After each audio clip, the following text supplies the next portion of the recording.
তারাতলায় যে ভয়ঙ্কর ঘটনা ঘটেছে সেদিন ওইখানে মনু কুমার কাজ করছিলেন। খুব স্বাভাবিকভাবে অন্যদের মতো তিনিও ধ্বংসস্তূপের নিচে পড়ে যান। তো যারা বিহার থেকে আসেন, বিভিন্ন জায়গায় কাজ করেন, তাদের মধ্যে রোজ যোগাযোগ হয়, প্রায় নিয়মিত কথাবার্তা হয়। তেমনই মনু কুমারের এক বন্ধু, সেই বন্ধুও কাছে আরেক জায়গায় কাজ করছিলেন। মনু কুমার কি করবেন বুঝে পাচ্ছেন না, ওই অবস্থায় উপরে সবকিছু পড়ে রয়েছে ধ্বংসস্তূপের মধ্যে। তার হাতে ফোনটায় তিনি চেষ্টা করেছেন বন্ধুকে একবার ফোন করতে, পেয়েও গেছেন ফোনে। বন্ধু ফোন ধরলেন, বুঝতে পারলেন কি হয়েছে, চলে এলেন, লোকেশন ট্র্যাক করা হলো, পাওয়া গেল। দেখুন, ফোনে কথা বলছেন, বন্ধুকে পেয়েছেন ফোনে। বন্ধুকে ফোনে পাওয়ার পর বন্ধু ভাবছেন কি করবেন, চলে গেলেন দুর্ঘটনাস্থলে গিয়ে যারা বিপর্যয় মোকাবিলা দপ্তরে যারা কাজ করছিলেন, সেনারা কাজ করছিলেন, তাদের বললেন। তারা এবার মোবাইল ট্র্যাক লোকেট করার চেষ্টা করলেন, কোন জায়গায় আটকে রয়েছেন মনু কুমার, কোথায় রয়েছেন। শেষমেশ তার কাছে পৌঁছে গেলেন এবং মনু কুমারকে ভোর 6টার সময় উদ্ধার করা সম্ভব হলো। রাত 2টো তখন। কোনো মতে মনু কুমার ফোন করেছিলেন তার বন্ধুকে, ফোন করে বলেছিলেন কি অবস্থায় তিনি আটকে রয়েছেন। 14 ঘন্টা আটকে ছিলেন, কাতর আরতি জানিয়েছিলেন বাঁচাও। এরপরে তার বন্ধু যখন এলেন, এসে সবাইকে বললেন যারা ওখানে উদ্ধার কাজ করছেন, তাদের কাছ থেকে সাহায্য পেলেন। তারা তখন বুঝতে পারলেন যে একে একে পাওয়ার একটাই উপায়, এর ফোন কাজ করছে। তাহলে যদি এর টাওয়ার লোকেশন করা যায়, তাহলে টাওয়ার লোকেট করে লোকেশন ট্র্যাক করে করে করে ঠিক পাওয়া যাবে, ফোনের লোকেশন ট্র্যাক করে পাওয়া যাবে কোন জায়গায় আটকে পড়েছেন মনু কুমার। মনু কুমারকে উদ্ধার করা হলো। তখন সকাল 6টা।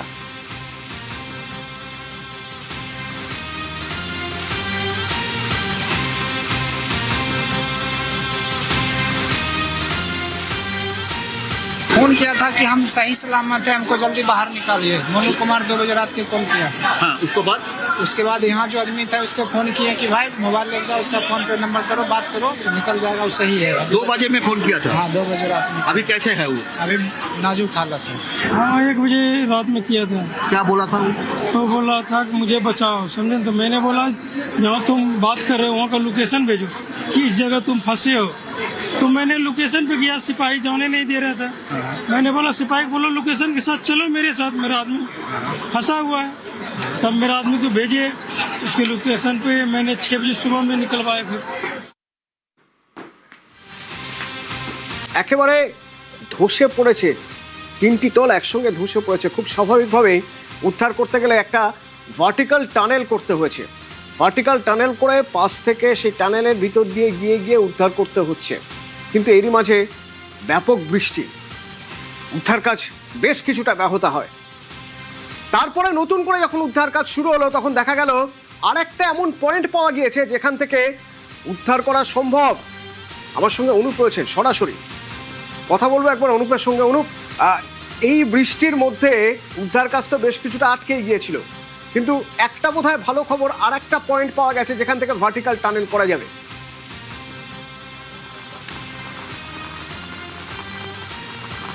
একবারে 1 ঘন্টা যে উদ্ধার কাজ বন্ধ ছিল, তার পরবর্তী ক্ষেত্রে বৃষ্টির মধ্যে আবারও কিছু উদ্ধার কাজ যে শুরু করা হলো, সেই ছবিটা একবার দেখানোর চেষ্টা করবো। যে তারাতলা যেখানে মূলত এই বিপর্যয়ের ঘটনা ঘটেছিল, তার পরবর্তী ক্ষেত্রে তীব্র যে ঝড় বৃষ্টি, সেই বজ্রবিদ্যুৎ সহ তার পরবর্তীতে লক্ষ্য করা যায় সম্পূর্ণভাবে কিন্তু কাজ বন্ধ করতে বাধ্য হয়েছিল এনডিআরএফ এবং সেনা জওয়ান আধিকারিকরা।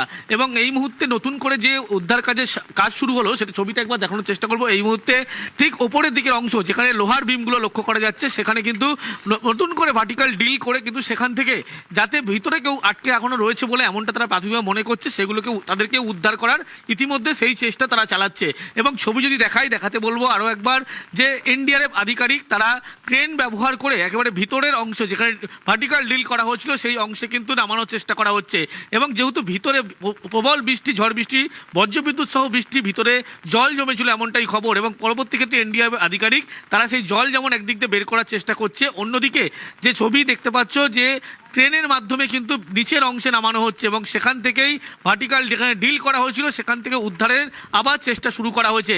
তার কারণ কিছুক্ষণ আগে যে প্রবল ঝড় বৃষ্টি তার ফলে বন্ধ ছিল 1 ঘন্টা কাজ, কিন্তু তার পরবর্তী ক্ষেত্রে দেখা গেল যখন কাজ শুরু হলো, এই মুহূর্তে ছবি তুমি আবার দেখতে পাবে যে লক্ষ্য করা যাচ্ছে যে ক্রেন ব্যবহার করে নিচের অংশের টানেলে যেখানে ভার্টিক্যাল ডিল করা হয়েছিল সেই অংশে কিন্তু বের করার চেষ্টা করা হচ্ছে।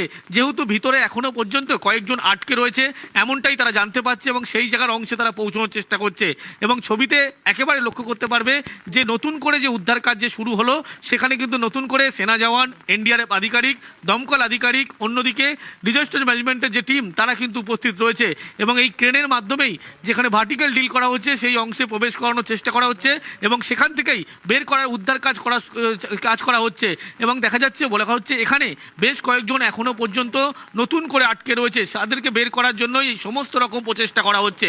অন্যদিকে বাইরের অংশে একটি অ্যাম্বুলেন্স রেডি রাখা হয়েছে উদ্ধারের পরবর্তী ক্ষেত্রে যে ব্যক্তি উদ্ধার করা হচ্ছে তাদেরকে হাসপাতালে নিয়ে যাওয়ার জন্য।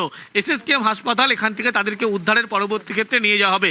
কিন্তু যে উদ্ধার কাজ সকাল থেকে যেমন চললো, রাতভর চলেছিল, তার পরবর্তী ক্ষেত্রে এই ঝড় বৃষ্টির কারণে কিন্তু কিছুটা হলেও থমকে যায়। কিন্তু তার পরবর্তী ক্ষেত্রে লক্ষ্য করা যাচ্ছে বৃষ্টি পড়ছে, সেই বৃষ্টির মধ্যেই একেবারে যুদ্ধকালীন তৎপরতার সঙ্গে এনডিআরএফ আধিকারিক, সেনা জওয়ান তারা নতুন করে কাজ যে শুরু করেছে এবং সেই অংশে যেখানে ভার্টিক্যাল ডিল করা হয়েছিল সেই অংশে ভিতরের দিকে একেবারে প্রবেশ করার যে চেষ্টা করছে এবং সেখানে ক্রেনের মাধ্যমে কিন্তু ভিতরের অংশে যাওয়ার চেষ্টা করছে এবং সেখান থেকেই উদ্ধারের যে কাজ সেই কাজ তারা করছে। অন্যদিকে বলা হচ্ছে যে প্রবল যে ঝড় বৃষ্টি তার ফলে কিন্তু নিচের অংশে বেশ কিছুটা জায়গায় জল জমেছিল এবং এনডিআরএফের পক্ষ থেকে এই মুহূর্তে সেই জল বের করে দেওয়ার যেমন চেষ্টা করছে, তারই পাশাপাশি ভিতরের যে অংশে বারবার প্রবেশ করার চেষ্টা করছে। ছবিতে লক্ষ্য করা যাচ্ছে কারণ ভিতরের এই জায়গায় লোকেট করা গিয়েছে যে এখনো আটকে রয়েছে এমনটাই তারা মনে করছে এবং সেনা জওয়ানদের তুমি লক্ষ্য করতে পারছো, এনডিআরএফ আধিকারিক তাদের লক্ষ্য করতে পারছো এবং ভিতরের অংশের যে টানেল সেখান থেকে একেবারে বের করার যে প্রচেষ্টা তারা করছে সেই ছবি একেবারে সরাসরি লক্ষ্য করা যাচ্ছে। এই মুহূর্তে বৃষ্টির মধ্যে এখনো পর্যন্ত যে উদ্ধারের কাজ সেই কাজ কিন্তু চলছে। ধন্যবাদ অনুপ। এবং এই যে বৃষ্টির কথা বলছো, অনুপ বলছিল বৃষ্টির কথা, এই বৃষ্টি আজ দুপুরে যেভাবে শুরু হয়েছিল, মানে ভর দুপুরে পুরো কলকাতা একেবারে অন্ধকার। ভর দুপুরে কলকাতা অন্ধকার, দৃশ্যমানতা এতটাই কমে যায় যে গাড়িগুলো প্রায় থমকে যায়, খুব ধীরে গাড়ি চলতে শুরু করে। তার কারণ প্রায় কিছুই দেখা যাচ্ছিল না, ঘুটঘুটে অন্ধকার, তার সঙ্গে মুষলধারে বৃষ্টি। এবং এই বৃষ্টি দুপুরে তো শুরু হয়েছে কিন্তু রেড অ্যালার্ট জারি হয়েছে কলকাতায়। ঝড় বৃষ্টির রেড অ্যালার্ট, লাল সতর্কতা। শুধু কলকাতা নয়, কলকাতার সঙ্গে হাওড়া, হুগলি, উত্তর 24 পরগনা, দক্ষিণ 24 পরগনায় ব্যাপক ঝড় বৃষ্টির পূর্বাভাস রয়েছে।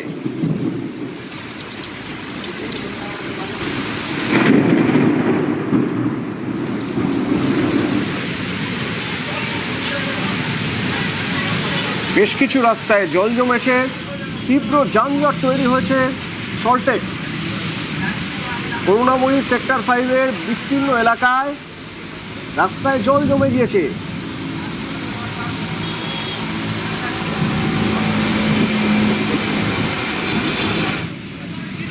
এ হলো সল্টলেকের রাস্তা, কিছুটা হলেও জল আছে এবং যত সময় গেছে জল কমেছে, কিন্তু ট্রাফিকের অবস্থা খারাপ। দুপুর 2:30 সল্টলেক করুণাময়ী রাস্তায় জল জমে গিয়েছে পুরোটাই, প্রায় রাস্তা জুড়ে জল।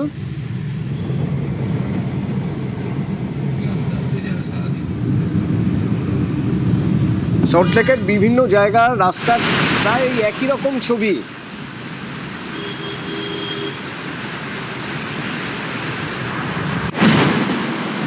হাওড়া নবান্ন, ব্যাপক ঝড় সঙ্গে বৃষ্টি।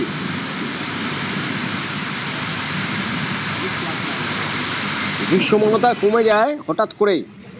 আরজিকর হাসপাতাল, কিছুক্ষণ আগের ছবি, ঘন্টাখানেক আগের ছবি, বিকেল 4:15 তখন।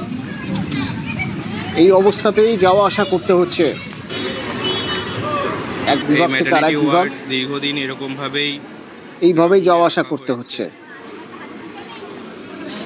আজ দুপুরের বৃষ্টিতে এতটাই জল জমে যায়, এই অবস্থা হয়। আরজিকর হাসপাতাল চত্বর।